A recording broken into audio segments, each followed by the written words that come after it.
അടുത്ത ബെല്ലോടുകൂടി ട്രിനിറ്റി മാർത്തോമ കലാവേദി അവതരിപ്പിക്കുന്ന ലഘു നാടകം വിശ്വാസവും പ്രവൃത്തിയും ആരംഭിക്കുന്നു. ഇതിലെ കഥാപാത്രങ്ങൾക്ക് മരിച്ചവരുമായി ഒരു സാമ്യവുമില്ല.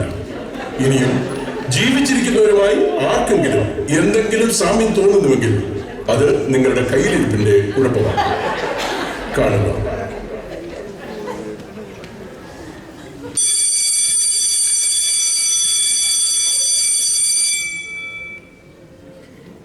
റോയ്മോനെ, ലിനിമോളെ, വിളിച്ചായിരുന്നോ? ലിനിയെയും പിള്ളേരെയും വിളിച്ചോണ്ട് പോവാ, നമുക്ക് പ്രാർത്ഥിക്കാം. പ്രാർത്ഥനയോ? ഇപ്പോഴും? എടാ റോയ്മോനെ, ഈ വീട്ടിൽ രാവിലെയും വൈകിട്ടും കുടുംബ പ്രാർത്ഥന ഒന്നും ഇല്ലയോ? ലെനി നൈറ്റ് ഡ്യൂട്ടി കഴിഞ്ഞ് താമസിച്ചാ വരുന്നത് അമ്മച്ചി. അതുകൊണ്ട് എഴുന്നേൽക്കാൻ പ്രയാസമായിരിക്കും. ഇനി അവളെ പോയി വിളിച്ചാൽ എനിക്ക് വഴക്ക് കിട്ടും. പിന്നെ ഇന്നത്തെ ദിവസം പോയി കിട്ടും. അത് തന്നെയുമല്ല, ഇത് രാത്രി ഞാൻ ഗരാജിൽ കിടക്കേണ്ടിയും വരും. എടി ലിനി, പിള്ളേരെ രണ്ടിനെയും വിളിച്ചോണ്ട് പോവാ, പ്രാർത്ഥിക്കാം.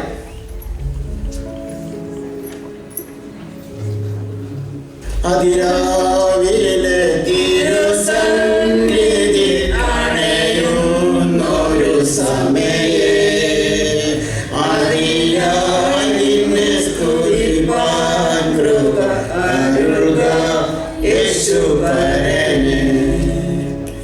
എടീ, അവർക്ക് പോകാൻ ഒരുപാട് കാര്യങ്ങൾ ചെയ്യാനുണ്ട്. അവർ ഭയങ്കര ധൃതിയില്ല. നമുക്ക് പെട്ടെന്ന് പ്രാർത്ഥിച്ചിട്ടങ്ങ് നിർത്താം. സ്വർഗസ്ഥനായ ഞങ്ങളുടെ പിതാവേ,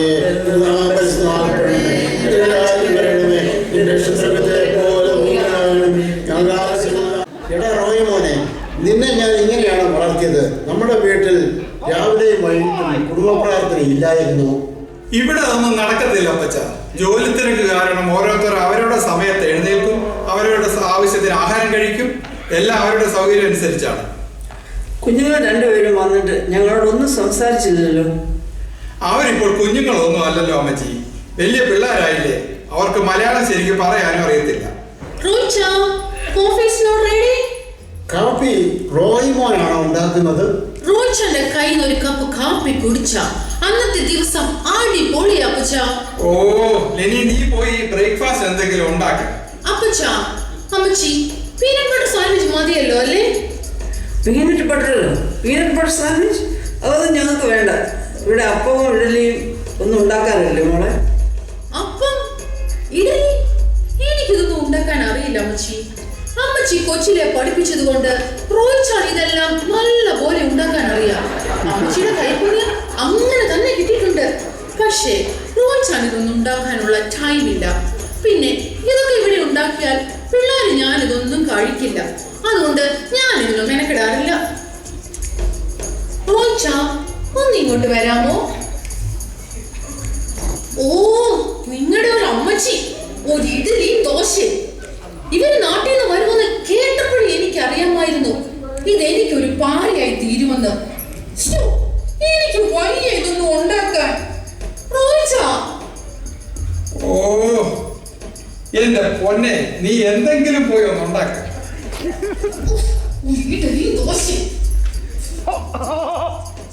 അപ്പച്ച, ഇന്ന് വൈകിട്ട് ഇവിടെ ഒരു പ്രാർത്ഥനയുണ്ട്. നമ്മുടെ പള്ളിയിലെ അച്ഛനും ഇടവ മിഷൻകാരും സേവ്യാ സംഘക്കാരും എല്ലാവരും വരുന്നുണ്ട്. അതെന്താ മോനെ, ഇടവ മിഷൻകാരും സേവ്യാ സംഘക്കാരും ചേർന്ന് ഒരു പ്രാർത്ഥന? നമ്മുടെ നാട്ടിലൊന്നും അതൊന്നും നടക്കില്ല. അച്ഛന്മാരൊന്നും സമ്മതിക്കില്ല. അപ്പച്ച, അമ്മച്ചി, ഇവിടെ സേവ്യാ സംഘത്തിലെ അമ്മാമ്മമാർ കൂടി വന്നെങ്കിലേ പ്രാർത്ഥനയ്ക്ക് ഒരു ഉണർവുണ്ടാകുകയുള്ളൂ എന്ന് ഇടവ മിഷൻകാർ പറയുന്നു. വൈകുന്നേരം 4 മണിക്ക് അച്ഛനും പ്രാർത്ഥനാ കൂട്ടത്തിലെ അംഗങ്ങളും ഭവനത്തിലേക്ക് പ്രവേശിക്കുന്നു.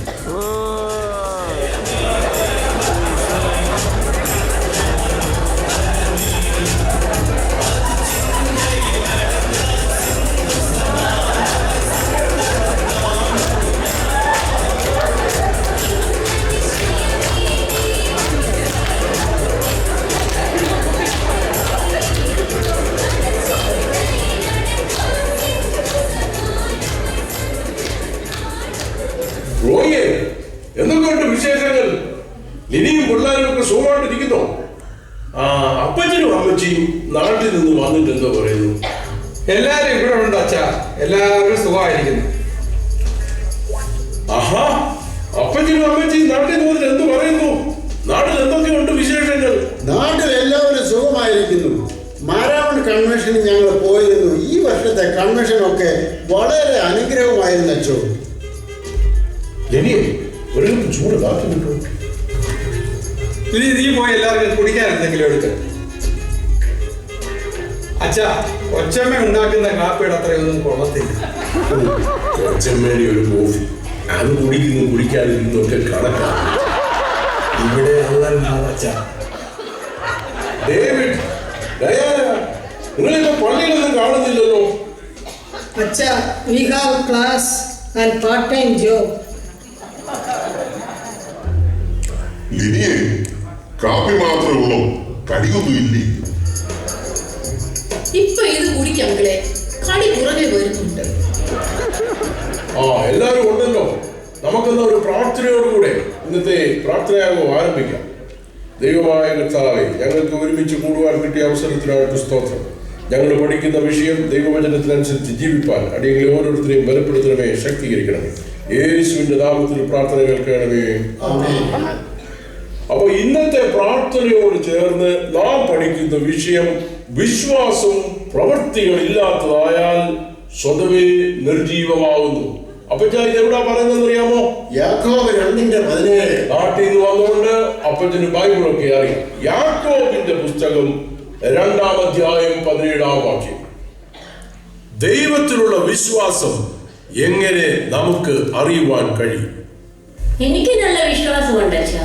അങ്ങനെയുള്ള വിശ്വാസമാണ് വേണ്ടത്. പ്രതിസന്ധികളിൽ അത് എങ്ങനെ നമ്മെ സഹായിക്കുന്നു? കർത്താവിന്റെ ശിഷ്യന്മാർക്ക് നേരിട്ട ചില അനുഭവങ്ങളാണ് നാം ഇന്ന് പഠിക്കുന്നത്. അതിന് വിശുദ്ധ മത്തായി എഴുതിയ സുവിശേഷം 14-ാം അധ്യായം 22 മുതൽ 32 വരെ. അതിന്റെ 31-ാം വാക്യം ഒരാൾക്ക് വായിക്കാം. യേശു ഉടനെ കൈ നീട്ടി അവനെ പിടിച്ചു. അല്പവിശ്വാസിയെ, നീ എന്തിന് സംശയിച്ചു എന്ന് ചോദിച്ചു. ഈ വേദഭാഗത്ത് നിന്ന് നമ്മൾ എന്താണ് മനസ്സിലാക്കുന്നത്? തോമാച്ചൻ പറഞ്ഞാട്ടെ. യേശു കടലിൽ മീതെ നടക്കുന്നു, നമുക്കും അങ്ങനെ നടക്കാൻ പറ്റുമോ അച്ചോ? വിശ്വാസമുണ്ടെങ്കിൽ നമുക്ക് നടക്കാൻ പറ്റും. ആമേൻ. ധൈര്യപ്പെടുവിൻ, ഞാനാകുന്നു, ഭയപ്പെടേണ്ട എന്ന് ആരോട് പറഞ്ഞു? യേശു യോഹന്നാനോട്. അല്ലച്ച, യേശു ശിഷ്യന്മാരോടാ പറഞ്ഞത്. ശരിയാ അമ്മച്ചി പറഞ്ഞത്. യേശു ശിഷ്യന്മാരോടാണ് പറഞ്ഞത്. അല്പവിശ്വാസിയെ, നീ എന്തിനു സംശയിച്ചു? ആരോട് പറഞ്ഞു? യേശു തോമസിനോട് പറഞ്ഞു. അല്ല, യേശു പത്രോസിനോടാണ്. ശരിയാ. അപ്പച്ചനെല്ലാം നല്ല ഓർമ്മയാണ്. ചെറുപ്പത്തിൽ പഠിച്ച ദൈവകാര്യങ്ങളൊന്നും ഞാൻ മറക്കാറില്ല അച്ചോ. പത്രോസ് യേശുവിനോട്, നീ ആകുന്നുവെങ്കിൽ ഞാൻ വെള്ളത്തിന്മീതെ നിന്റെ അടുക്കൽ വരുന്നതിന് കൽപ്പിക്കണമെന്ന് അപേക്ഷിച്ചു. ഉടൻ കർത്താവ് വരിക എന്ന് പറഞ്ഞു. അപ്പോൾ യേശുവിനും പത്രോസിനും ഇടയിലായി ഒരു വലിയ തിരമാല വന്ന് അവർ പരസ്പരം കാണാതെ പത്രോസ് വെള്ളത്തിൽ താണുപോയി. മുങ്ങി തുടങ്ങിയ പത്രോസ്, കർത്താവേ, എന്നെ രക്ഷിക്കണമെന്ന് ഉറക്കെ നിലവിളിച്ചു. കർത്താവ് അതിവേഗം മുമ്പോട്ട് വന്ന് കൈകിട്ടി. അല്പവിശ്വാസിയെ, ഇന്ന് പത്രോസിനെ പിടിച്ചിട്ട് നീ എന്തിനെ സംശയിച്ചു എന്ന് ചോദിച്ചു. യേശുവും പത്രോസും വെള്ളത്തിന്മേൽ നടന്ന് കരയിൽ വന്നു. നമ്മുടെ ജീവിതത്തിൽ ഇതുപോലുള്ള പ്രതിസന്ധികൾ വരുമ്പോൾ ദൈവം നമ്മുടെ കൂടെ ഉണ്ടെങ്കിൽ അവൻ നമ്മെ സഹായിക്കും, അല്ലേ അച്ഛാ? അതെ, യേശുവിന്റെ മഹാത്യാഗവും ശക്തിയും അനുഭവിക്കുവാൻ അർദ്ധരാത്രിയിലെ കടൽക്ഷോഭം സഹായകരമായി. കർത്താവ് ഒന്ന് കൈകോർത്ത് പിടിച്ച് ഇരമ്പി ഉയരുന്ന തിരമാലകളുടെ മുകളിൽ വിശ്വാസത്തോടെ മുമ്പോട്ട് നീങ്ങുന്നവരാണ് യഥാർത്ഥ ക്രിസ്ത്യാനി. Praise the Lord. അച്ചോ, മീറ്റിംഗ് കഴിയാറായി. മീറ്റിംഗ് നീണ്ടുപോയാലേ ഫുഡൊക്കെ അങ്ങ് തടുത്തു. എന്റെ തോമാച്ച, ആ പ്രസംഗത്തിന്റെ ഫ്ലോ ആയിരുന്നു. ഇപ്പോഴാണ് ഫുഡിന്റെ കാര്യം ചോദിക്കുന്നത്. മീറ്റിങ്ങിന് വരുന്ന ഫുഡ് കഴിക്കാനാണ്. ഷുഗറിന്റെ അസുഖം ഉണ്ടച്ചോ, അതാണ് ഫുഡും ഓർത്തിരിക്കുന്നത്. ഓർത്തുകൊണ്ടിരുന്നത്. നമുക്ക് ഒരാളുടെ അനുഭവം കൂടെ പറഞ്ഞ് നമുക്ക് ഈ ക്ലാസ് അവസാനിപ്പിക്കാം. ഉൽപ്പത്തി 22-ാം അധ്യായത്തിൽ വിശ്വാസികളുടെ പിതാവായ അബ്രഹാമിനെ നമ്മൾ കാണുന്നു. ഇവിടെ വിശ്വാസികളുടെ പിതാവായ അബ്രഹാമിനെ നമ്മുടെ ജീവിതത്തിൽ മാതൃകയാക്കണം. ഇനി ഈ പ്രായത്തിൽ ഞങ്ങൾക്ക് അതിനൊന്നും സാധിക്കില്ല അച്ചോ. അപ്പൊ വയസ്സാം കാലത്ത് കുഞ്ഞുങ്ങളുണ്ടാകുന്ന കാര്യമല്ല ഞാൻ പറഞ്ഞത്. ദൈവം അബ്രഹാമിനോട് തന്റെ ഏകജാതനായ പുത്രനെ ഹോമയാഗം കഴിക്കാൻ പറഞ്ഞപ്പോൾ ഒരു മടിയും കൂടാതെ വിശ്വാസത്തോടെ അതനുസരിച്ച് യാഗത്തിനായി കൊണ്ടുപോകുന്നത് നമുക്ക് കാണാം. ദൈവത്തിന്റെ വിളി അനുസരിച്ച് പൂർണ്ണ വിശ്വാസത്തോടെ അബ്രഹാമിനെ പോലെ നമുക്കും ജീവിക്കാം. അച്ഛാ, വർഷങ്ങൾക്ക് മുമ്പ് ഞങ്ങൾ ഈ സ്ഥലത്ത് വരുമ്പോൾ ഇവിടെ നമ്മുടെ ആരാധനാലയങ്ങൾ ഒന്നും ഉണ്ടായിരുന്നില്ല. എങ്കിലും വീടുകളിൽ ആരാധന നടത്തി ഞങ്ങളുടെ വിശ്വാസത്തിൽ ഞങ്ങൾ ഉറച്ചു നിന്നു. ഞങ്ങൾക്ക് കിട്ടിയ വരുമാനത്തിന്റെ ഒരംശം മാറ്റിവെച്ചതിന്റെ ഫലമായി ഞങ്ങൾ ഇപ്പോൾ കാണുന്ന ഈ ചർച്ച്. അത് മാത്രമല്ല, ഇടവക മിഷനായി ഞങ്ങൾ നാട്ടിൽ ഒരുപാട് സഹായങ്ങൾ ചെയ്യാറുണ്ട്. ഭവനമില്ലാത്തവരെ സഹായിക്കുക, വിവാഹം നടത്താൻ സാമ്പത്തികമായി സഹായിക്കുക, മരണത്തോട് മല്ലിടുന്ന അനേക രോഗികളെ ജീവിതത്തിലേക്ക് തിരികെ കൊണ്ടുവരാൻ അവർക്ക് ചികിത്സാ സഹായം നൽകാനും ഞങ്ങൾക്ക് സാധിക്കുന്നുണ്ട്. എല്ലാ ക്രിസ്മസ് കാലഘട്ടത്തിലും ഇന്ത്യയിലുള്ള 500-ൽ പരം സുവിശേഷ പ്രവർത്തകർക്ക് ഒരു കൈത്താങ്ങ് നൽകാനും കർത്താവ് ഞങ്ങളെ ബലപ്പെടുത്തുന്നുണ്ട്. അപ്പോൾ നിങ്ങൾക്ക് വിശ്വാസം മാത്രമല്ല പ്രവൃത്തിയും ഉണ്ടായിരുന്നു. അതെ അച്ഛാ, ഞങ്ങളുടെ വളരെ നാളത്തെ പ്രാർത്ഥനയുടെയും പ്രവർത്തനത്തിന്റെയും ഫലമായാണ് അമേരിക്കയിലെ എല്ലാ പള്ളികളും സീനായി സെന്ററും എല്ലാം ഉണ്ടായത്. നമ്മുടെ ഈ വർഷത്തെ റീജിയണൽ കോൺഫറൻസിന്റെ വിഷയവും ഇത് തന്നെയല്ലേ അച്ഛാ? അതേ ലിനി, ട്രിനിറ്റി ചർച്ചിൽ വെച്ച് നടക്കുന്ന സൗത്ത് വെസ്റ്റ് കോൺഫറൻസിന്റെ വിഷയവും ഇത് തന്നെയാണ്. വിശ്വാസവും പ്രവർത്തികളില്ലാത്തതായാൽ സ്വതവേ നിർജീവമാകും. Faith in renewal and motion. Faith without deeds is dead. ഇന്ന് നമ്മൾ പഠിച്ച ഈ വിഷയം കൂടുതൽ ആഴത്തിൽ പഠിക്കുന്നതിനും കൂടുതൽ ദൈവവിശ്വാസത്തിൽ ഉറയ്ക്കുന്നതിനും നമുക്കെല്ലാവർക്കും ട്രിനിറ്റി ചർച്ച് നടക്കുന്ന ആ കോൺഫറൻസിൽ പോയി പങ്കെടുക്കാം. നിങ്ങൾ എല്ലാവരും എന്റെ കൂടെ ഇല്ലേ?